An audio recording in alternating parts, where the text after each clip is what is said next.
जय हिंद दोस्तों, स्वागत करते हैं आप सभी का आपके अपने YouTube चैनल जयपुर पे। तो आज के इस वीडियो में हम लोग क्लास 9 का मोस्ट इंपॉर्टेंट मैथ देखेंगे, डायग्राम वाले फिगर वाले क्वेश्चन को देखेंगे जो आपके फाइनल एग्जाम के लिए भी काफ़ी इंपॉर्टेंट होने वाला है। तो वीडियो काफ़ी इंपॉर्टेंट होगा, शुरू से लेकर अंत तक बने रहिएगा। और साथ ही साथ यदि आप हमारे चैनल पर पहली बार विजिट कर रहे हैं तो सब्सक्राइब कर लीजिएगा, क्योंकि आपको इस चैनल पर ऐसे ऐसे सवाल कराए जाएंगे जो आपके परीक्षा में पूछे जाते हैं। बिल्कुल भी ऐसे सवाल नहीं कराए जाएंगे जो आपके एग्जाम में नहीं आते हैं। वेरी इंपॉर्टेंट सवाल सब आप लोगों को बताया जाएगा, तो चैनल को सब्सक्राइब जरूर कर लीजिएगा। तो चलिए शुरू करते हैं। यहाँ पे देखिए, सबसे पहले सवाल में हमने ये वाला सवाल जो है आप लोगों को दिखाया है। इस सवालों में अगर आप देखोगे तो यहाँ पर एक क्वेश्चन दिया गया है PQRTSQ, और यहाँ पर आपको फाइंड करने के लिए कहा गया है कि यहाँ पर जो डिटेल्स मैंने भरा है ये आपके बुक्स में क्वेश्चन दिया हुआ है। ठीक है, मैं शॉर्ट में आपको बता रहा हूँ। आपको फाइंड करने के लिए बोला है कि बताइए कि कौन SQT का मान। ठीक है, तो यहाँ पर आप SQT की बात करेंगे तो S यहाँ है, Q यहाँ है, T यहाँ है, यानी आपको इस वाले एंगल का वैल्यू आपको बताना है। ठीक है, क्या होगा। तो चलिए हम बताते हैं आपको, सवाल पे आते हैं। यहाँ पर अगर आप गौर से देखोगे तो यहाँ पर P है, R है और T है। एक त्रिभुज बन रहा है और त्रिभुज के तीनों कोनों का जो योग होता है आपको पता है कि 180 डिग्री होता है। तो आपको लिखना है कि कोण P प्लस कोण R प्लस कोण T बराबर तीनों को मिला के कितना होगा, 180 डिग्री होगा। तो P का वैल्यू आप रख दो यहाँ पे 95। ठीक है, प्लस का साइन दो। ठीक है, एक मिनट, प्लस का साइन दो। R का वैल्यू कितना है आपका 40, फिर प्लस का साइन दो। आपको T का वैल्यू निकालना है और बराबर में 180। ठीक है, तो यहाँ पे 95 को 40 जोड़ दो। ठीक है, कितना हो जाएगा, तो 5 और 9 4 13, यानी 135 प्लस कोण T बराबर कितना आ गया, 180। तो आपको यहाँ से T का वैल्यू निकलेगा ना 180, और 135 उधर जाकर क्या हो जाएगा, घट जाएगा। तो जब आप इसको निकालोगे तो 10 में से 5 गया 5, 7 में से 3 गया 4, एक एक कैंसिल, यानी कि 45 डिग्री आपका कोण T का वैल्यू निकल कर आ गया। ठीक है, तो आप यहाँ पर पुटअप करो, ये T का वैल्यू आप कितना निकाले हो, 45 डिग्री निकल गया। अब आप देखोगे वापस से यहाँ पर एक त्रिभुज बन रहा है। ठीक है, बात समझ में आई। तो आप यहाँ पर ना एक चीज़ लिख देना, मैं भूल गया हूँ, यहाँ पे आप लिख देना त्रिभुज बनाने से पहले यहाँ पे इस लाइन के ऊपर में, ठीक है, इस लाइन के ऊपर में लिखना होगा आपको, चूंकि त्रिभुज PRT में इस तरह से लिखना होगा। अब जैसे कि हमने, अब आते हैं त्रिभुज SQT में। ठीक है, अब इस वाले त्रिभुज की बात हम लोग कर रहे हैं, ये वाला जो त्रिभुज है इसकी बात करेंगे। यहाँ पर देखिए जो कोण T है, ठीक है, बात समझ में आया। हाँ, अब आप बोलोगे यहाँ पे एक चीज़ है कि ये जो T है यहाँ का वैल्यू निकला 45, तो भैया यहाँ पे 45 कैसे हो, तो ये शीर्षाभिमुख कोण होता है। आमने सामने का कोण क्या होता है, बराबर होता है। जब कोई दो एंगल इस तरह से क्रॉस करती है तो ये आमने सामने का एंगल क्या होता है, बराबर हो जाता है। तो यहाँ पर ये 45 है तो ये भी क्या होगा, 45 ही होगा। ठीक है, इतना कन्फर्म हो गया। तो T हमने 45 निकाल लिया। तो आइए अब यहाँ पर जो है कोण T बराबर लिखेंगे हम लोग 45 डिग्री। इसको ब्रैकेट में आप लिख लेना शीर्षाभिमुख।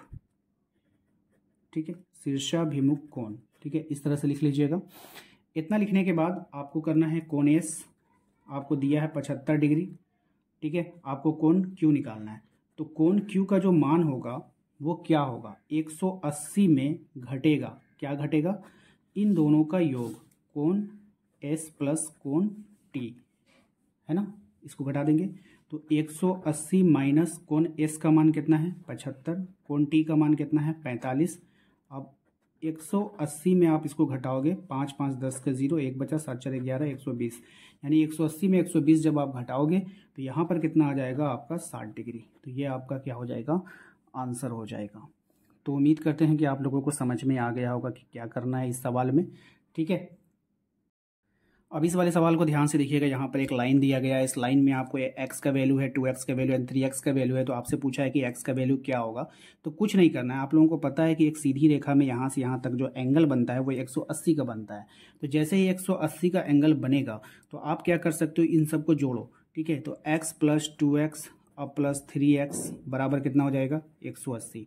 तो आप 3 2 5 और 1 6, तो आप क्या लिख सकते हो, 6x बराबर कितना हो जाएगा, 180। तो x बराबर कितना हो जाएगा, 180 बटा 6।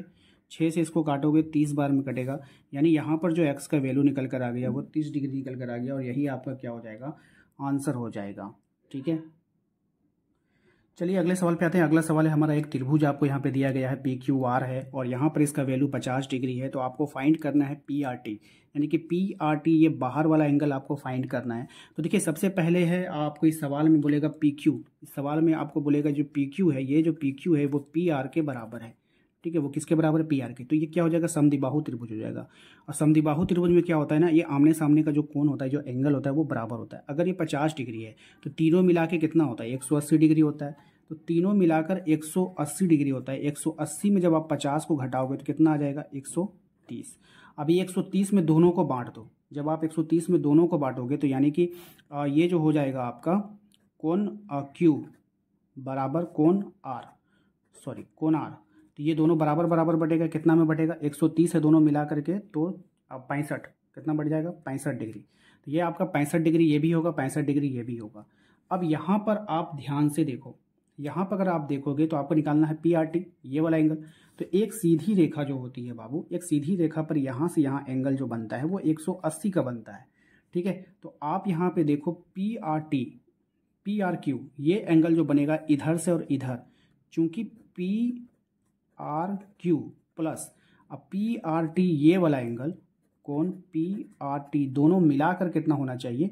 तो दोनों मिलाकर 180 डिग्री होना चाहिए। तो पी आर क्यू आपका कितना है? 65 डिग्री है। ये वाला एंगल कितना आया? 65 डिग्री आया। पी आर टी तो आपको फाइंड करना है, क्वेश्चन में आपको बोला है। ठीक है, तो आप यहाँ से पी आर टी का वैल्यू निकालोगे तो 180 में किसको घटा दोगे? 65 को घटा दोगे। तो जैसे ही 180 में आप 65 को घटाओगे तो यहाँ पे घटाने के बाद आंसर आ जाएगा 10 में से 5 जाएगा 5, 7 में से 6 जाएगा 1, 115 डिग्री। तो 115 डिग्री यहाँ पर इसका आंसर निकल कर आ जाएगा। तो उम्मीद करते हैं कि आप लोगों को समझ में आ गया होगा। वीडियो अच्छा लगा है तो वीडियो को लाइक कर दीजिएगा, चैनल पे पहली बार आए तो सब्सक्राइब कर लीजिएगा। देखिए फाइनल एग्जाम के लिए ये सभी सवाल जो है इंपॉर्टेंट है और यहाँ पर वैल्यू चेंज हो सकता है, तो आपको समझना है कि बनाया कैसे जाएगा। बाकी आप लोगों को समझ करके वहाँ पर बनानी है। ठीक है।